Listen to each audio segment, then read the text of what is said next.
Good morning, dear aspirants. Finally, we are using YouTube in order to reach the mass. And now we'll be talking very straight to the point things related to the history and the GS part and the whole syllabus of the NDA as well as CDS and the UPSC CSE.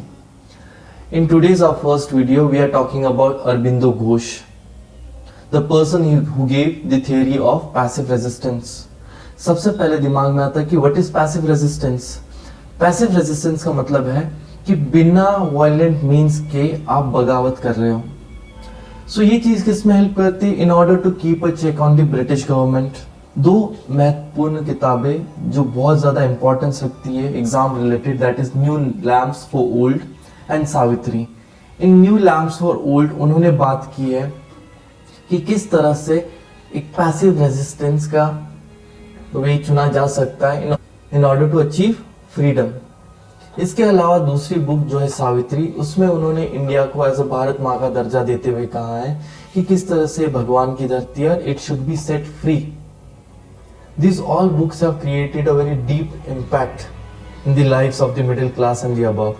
हालांकि ये books नीचे वाले वर्ग के पास इतनी नहीं आ पाई थी. अरबिंदो घोष की अगर हम शुरू से कहानी देखें तो इनका जन्म 15 अगस्त 1872 को हुआ था कलकत्ता में. उसके बाद ये और इनके भाई दोनों ने एक अलग वे चुना है. अगर हम इनके छोटे भाई की बात करें, दैट इज बरिंद्र कुमार घोष, आप देखोगे बड़े वायलेंट किस्म के इंसान थे और ये बिलीव करते थे एक्टिव रेजिस्टेंस में. इन्होंने अपने भाई का भी साथ दिया और अनुशीलन समिति, जिसके बारे में आपको रेवोल्यूशनरी मेथड्स में बताऊंगा, उसमें इनका हाथ था. सब एक टर्निंग पॉइंट आया अरबिंदो कुमार घोष की जिंदगी में जब अलीपुर कॉन्स्पिरेसी हुई. अलीपुर कॉन्स्पिरेसी 1908 की, यह रिलेट करती है मुजफ्फरपुर के जज से जो छोटी छोटी बात को लेके इंडियंस को सजा देता था बड़ी बड़ी. तो इससे रिलेटेड रेवोल्यूशनरी एक्टिविस्ट ने, जो खुदीराम बोस और प्रफुल्ल चक्की जो सबसे इंपॉर्टेंट भागीदार है इसके, उन्होंने इस पर रोल प्ले किया, जिसको हम डिटेल में रेवोल्यूशनरी मूवमेंट्स के वीडियो में देखेंगे. इन सब कॉन्स्पिरेसी के चलते हुए ब्रिटिशर्स ने एक बहुत ही एक्टिव सा मिशन चलाया जिसमें उन्होंने बरिंदर कुमार घोष और अरबिंदो कुमार घोष दोनों भाइयों को पकड़ लिया था. लेकिन अरबिंदो कुमार घोष का इससे ज्यादा रिलेशन नहीं था, as he believed in the passive resistance, और इनका केस भी बहुत जाने माने वकील के द्वारा लड़ा गया था जो एग्जाम पर्सपेक्टिव से बहुत ज्यादा इंपॉर्टेंट है.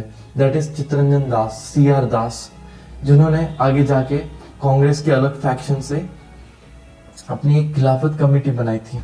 CR दास का नाम हम आगे जाके पढ़ने वाले 1923 में, किस तरह से चौरी चौरा कांड के बाद उन्होंने स्वराज्य पार्टी का निर्माण किया था. अभी हम वापस आते हैं हमारे टॉपिक पे कि अरबिंदो घोष से रिलेटेड और एग्जाम में क्या क्या आ सकता है. सबसे पहली चीज कि उनके द्वारा लिखी दो इंपॉर्टेंट किताबें जिनका नाम है new lamps for old and Savitri. दूसरी, इनका एक बहुत इंपॉर्टेंट पब्लिकेशन न्यूज़पेपर जिसका नाम है वंदे मातरम. और क्या चीजें आ सकती है? इनका 1908 अलीपुर कॉन्स्पिरेसी के बाद जो इनका फेमस ट्रायल चला, जिन पे इनका केस CR दास ने लड़ा था. अरबिंदो कुमार घोष जब उन्होंने 1926 में एक आश्रम की स्थापना की तो ये बहुत बड़े प्रोपाउंडर बने वेदांता फिलोसॉफी के. अलग अलग स्कूल ऑफ फिलोसॉफीज है, 6 are very important of them. उनमें से एक है वेदांता फिलोसॉफी, जिसका दूसरा नाम उत्तर मीमांसा है. This is related to the Upanishads, मतलब वेदास के ऊपर लिखा गया डायलॉग्स. ओके, इसमें से इसके भी सब डिविजन है, जिसमें सबसे पहला और इंपॉर्टेंट है अद्वैत फिलोसॉफी गिवन बाय आदि शंकराचार्य, देन विशिष्ट अद्वैता बाय रामानुज, जिसको हम एक अलग वीडियो में कवर करेंगे. तो ये सी कहानी related to the Aurobindo Kumar Ghosh, किस तरह से इनका इंपॉर्टेंट रोल था अनुशीलन समिति में, इनके द्वारा लिखी गई बुक्स, उनका क्या रोल होता है, important publication, and how he left Congress after 1908 and he became a philosopher. Thank you. आगे जाके हम इसी तरह से पूरी history, complete GS and all the different parts, that is English and mathematics, we are going to cover for the entire syllabus of NDA, CDS, CAPF, AC, and also for the civil services. So be with us.